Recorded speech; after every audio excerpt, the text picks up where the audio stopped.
Hey guys, Michael here, and this will be a review of my JG Bar 10. Now, I purchased this gun from Taiwan Gun for around £115. So it's made by JG Works. It's got it stamped on the side. But other than that, it's just a VSR clone, so it's compatible with a wide range of VSR aftermarket parts. So it's a good gun for what it is. Bear in mind it was around the £110 price range, which is the lower end of the airsoft budget and around where I put mid-range entry-level budget. If you were first getting into it, I wouldn't recommend buying a sniper rifle as your first airsoft gun, but that's a completely different video. So on to review of the gun. The gun itself is about 1 meter long. It weighs just over 1 kilogram, maybe 2. It is very well spread out. The weight is very well spread out. It's very well weighted. So the main body of the gun is plastic, but it's rubberized on the outside. So there's no grip with your bare hands. And if you had a glove on that had any type of grip whatsoever, the gun's not going to slide. You can have a really solid grip on it. It's not going to slip out your hands. The rest of the barrel is a solid metal. It's quite durable. There's a front sling mount at the front. It's quite durable. It's never broken on me. I usually sling the gun over my back when I'm not using it. The magazine is just a press and it drops out. You do have to pull it out. So if you've got thick gloves on, you might want to stick a bit of tape to the underside of it to make a ring, just so you can help pull it out. When you stick it back in, it snaps in. It's a 25 round magazine thereabouts. It's got an adjustable hop up, which just slides forward and backwards. Forward to take it off, backwards to bring it on. I like to leave it just half over towards the butt of the gun. You have an idea as well. And then further back, I currently have the rail mounts on this, otherwise you'd have your rear sights there. Then I've got the mounted scope on it. Trigger assembly, and then the stock. The stock is actually hollow. The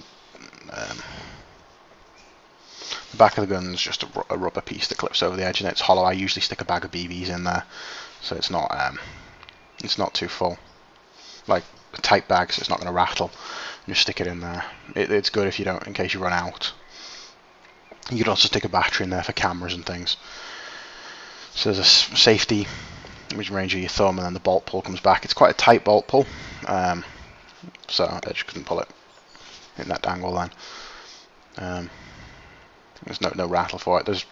When you buy the gun, it comes in 2 parts: the upper and the bolt assembly, and then just the hand guards, and then it slots in. So that's the gun, and I'm going to now get into some gameplay and commentate through a bit of it, talk about how the gun performs. So I hope you like that. So this is the gameplay video footage here. It's all filmed from my console camera, so there's no lens cameras or scope cams or range cams. So the specifics of the gun: it's around £100 depending on which package you buy, and as such that puts it at the lower end of the entry-level airsoft guns. It puts it at the top end of the shooting things in your backyard, and it's very good for that. But it does put it at the lower end of the entry-level airsoft guns. And if you're buying it as an entry-level airsoft gun, stay clear of it. Go and buy a G&G combat machine, AK or M4. If you want to get into the sniper platform, it's very good for that. You can get into it, play it. It's only £100 investment. It's quite fun. So the gun itself shoots at around 380 FPS with 0.2 BBs. So that will be like 190 FPS roughly with 0.4s, which is what you need for the stability of shots. It holds 25 rounds in the mag. Comes with 1 mag, and it's about £8 to replace the mag, or to buy new ones. So the gun itself, and it shoots fairly well up to about 70 feet, and even out to 100 feet you can still calculate for your drop if you know how it's going to behave. Outside that, it's pretty much anyone's game. Your shots can go anywhere. So it does need considerable upgrading. There are some good shots you can get with it. It does well at that mid-range performance. You can't use it close range because it's apparently too hot, although a lot of gas guns will shoot like that anyway. And you can't use it at range or long range because it's not going to hit anything. The problem with that is though that AEGs also are effective for mid-range shooting. That's 70 to 120, I'd say, and they of course get higher rate of fire. So every shot that I pull off in this video you can pull off with an AEG. There's nothing special here, it's all just a few range shots. So you could all get that with an AEG if you're prepared to put enough shots down range. You probably even could do it with 2 shots, even 1 shot if your AEG is good. And that's kind of the issue here. You're playing bolt action in an environment where, in a range where AEGs are supreme. For that reason, the JG Bar 10 isn't actually that good of a sniper rifle. It does, however, come into its own on because it's a VSR clone. It's compatible with all of the VSR aftermarket parts. So my final build for the rifle is 240 quid, and I find that does me really well for my indoor CQBing, and even when we go to the outdoor areas of this site. It may need a few additions later on if I start playing at bigger fields, but for playing here, the 240 quid build does it, and that's 100 quid for the gun and then 140 quid's worth of upgrades, which takes it to about the same price as a higher end sniper rifle you're just going to buy. So, and it'll perform just as well as them, because you're going to upgrade them anyway. You might as well buy a cheaper gun and then put the expensive upgrades in it.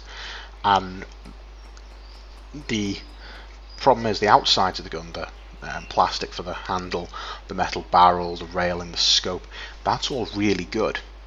It's a solid gun. It's the internals that purely let it down. So it even looks good. So once you get those good internals in, you end up with a very good gun. Just don't disillusion yourself that that's going to be what you're paying 100 quid for. That's after you've spent 150 quid on more upgrades for it. And that then, there is also a few issues with how bolt actions are taken here in CQB, because I've hit this guy a couple times, but they've only always been single shots, and he's thought they were ricochets or didn't want to call them because he thought they were only 1 shot. I couldn't possibly have hit me. So in the end I get a friend just to rapid fire into him until he decides to call it, and that's just an issue with people and airsoft in general. Nothing that the sniper platform can't take. So you that's really all of that. So final closing thoughts on it. It's a good gun. It's a good gun for what you're buying. It's very well worth its price. If you want to shoot things in the backyard, it's good. If you want to take it to fields and have a bit of fun, it's also quite good. If you're seriously thinking about getting into the sniper platform, you will need to weigh up buying an expensive sniper rifle or buying this and then upgrading it with aftermarket parts that you get reasonably the same effect. If it's your entry level gun, it's going to be your first or second airsoft gun, I would tend to stay clear of it. Leave it until you've seriously considered playing the sniper role. So yeah, that would be my closing thoughts really. I bought it from Taiwan Gun. Like I said, it came in a package that came with the rail mount and the scope. The scope is a very good scope. It's 3 to 9 times magnification. You can stick it on any other gun you want, even leave it on this gun. The rail mount is great. The scope does take up the entire rail, but if you wanted to stick an ACOG scope on there, you could. I'd recommend sticking an ACOG on it until you've upgraded the gun, because at the moment I can see targets that I have no chance of shooting. So thank you for watching guys. It is a good gun. I would recommend buying it.